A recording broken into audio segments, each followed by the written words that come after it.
when looking at the data on coffee exporters in the world, you'll find most of the coffee is exported from Europe and not from East Africa the way we would expect. Kenya, which was a leader in the past, is standing at number 25, and we get 23 billion annually. We produce 44,000 metric tons, and in the past we used to produce around 140,000 metric tons. There has been a serious decline in Kenya, but also the rest of the East African region is struggling.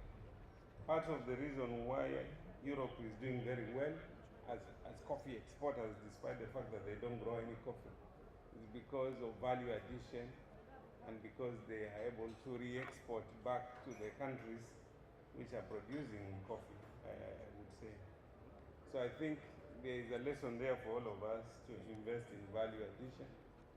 As a government, we are really looking to the private sector to support us on this side of value addition, because it's not the business of government to go into manufacturing and processing. It's the business of private sector. So we'd like to engage the private sector to understand the things that are hampering them from doing value addition locally, so that we can work together towards increasing value addition.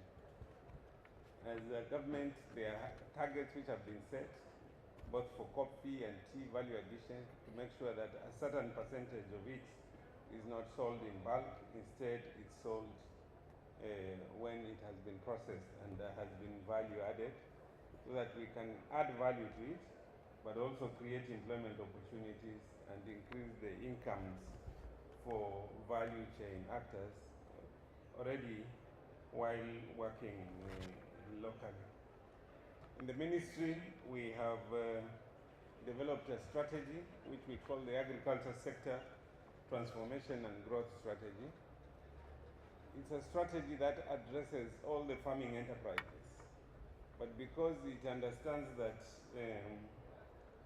most of the farmers in Kenya are smallholder, which is the case also for coffee farming, it recognizes the value of organizing farmers into producer organizations or cooperatives or whatever form of organization that we can come up with.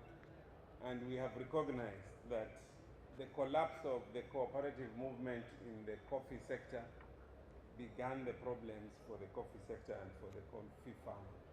So the government has really tried to bring back the cooperative movement. That is why the State Department of Cooperative has now been brought under agriculture. Before it was in industrialization and trade, but now it's under agriculture.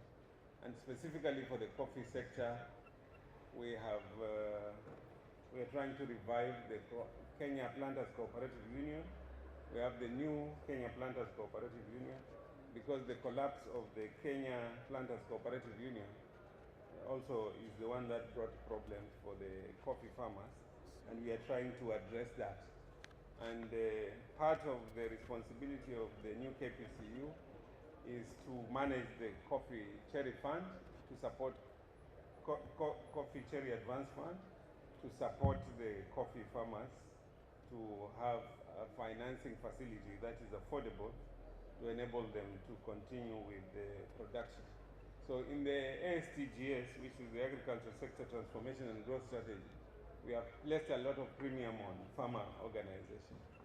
In addition, we are working also with the World Bank to relook at the coffee value chain, all the issues that have been mentioned here that are hampering production, all the way to the market, to see how to streamline things, including those 61 steps.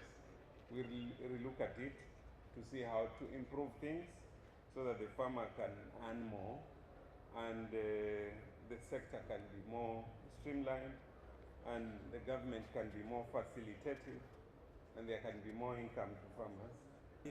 Yeah, I think we have future of coffee in Kenya. Kenya still remains an agro-based economy. 34% of our GDP is agriculture. most of it driven by tea.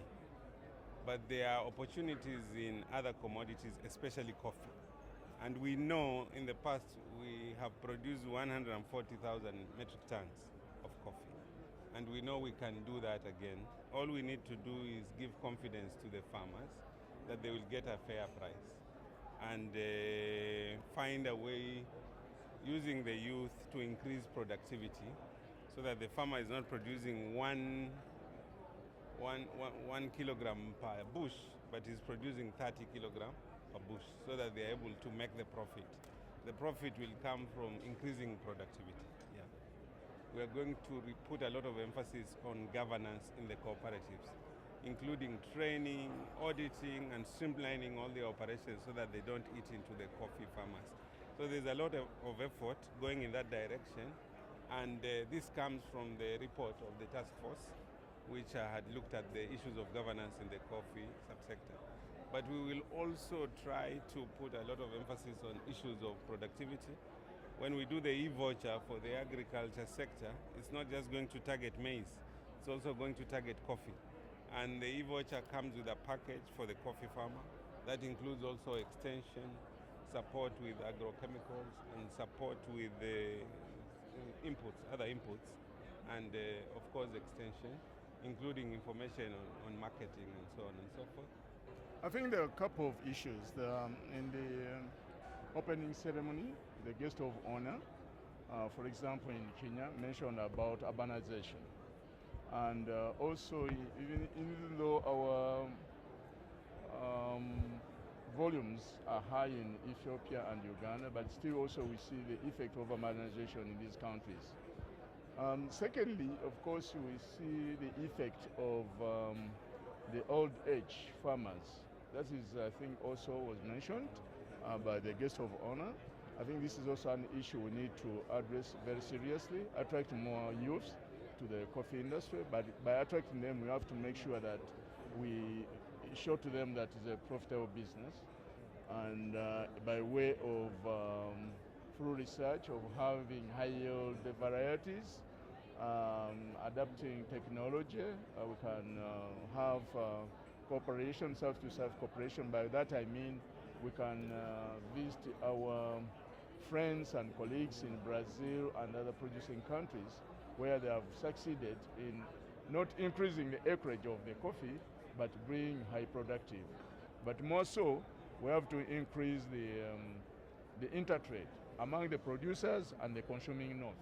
But of course that one requires a lot of working on the side of the governments under the coffee, intercontinental coffee free trade area which has come up. I think that will ease the movement of coffee and other products among the countries without high tariffs, and it will enable us in the intertrade to increase and consume more coffee within the region. Value addition is very important. Roasting and packaging, this is an area also we have to work with government, the public-private partnerships, because some of these investments are quite high. If you go to investments, let's say, of making a solo plant in any of the African countries, it's a costly venture which goes almost to $100 million. As a private participant or sector, it cannot do it. We have to reduce costs of production. This is also another area, because most of the competitors we are competing with, where we take the raw coffee, their production costs are so low. Even if you charge them high taxes, they still make it lower than the coffee produced on the continent.